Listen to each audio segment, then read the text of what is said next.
So then what advice would you have for those who are letting those little voices of fear and doubts creep in?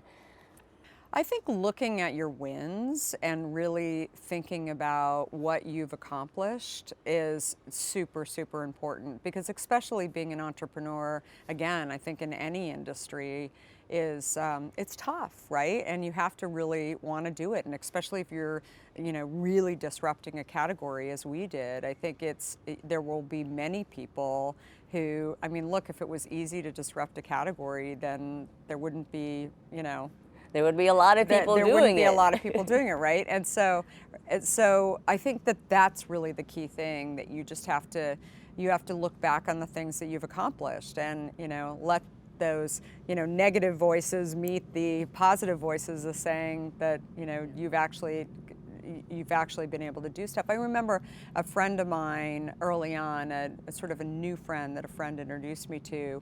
He had developed or actually his father had developed the first organic whole wheat flour company.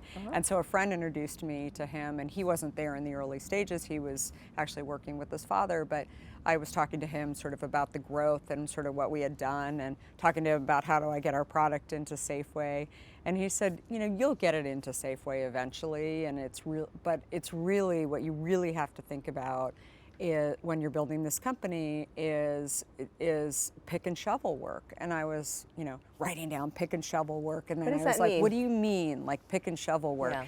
And he said, you just have to keep like taking your axe and picking away at it, and when you're going to shovel a bunch of stuff up along the way, but you eventually you'll stop and you'll say, wow, I've actually made progress along the way. But it doesn't look like you've made progress, and Yeah. while you're actually doing it, but then you're like, wow, I've really accomplished something along the way. And he said, and then you just have to keep going, because you can't sit there for very long and celebrate. He said, celebrate that you actually, took a foot off of the wall, but then actually look at, how do I continue to grow?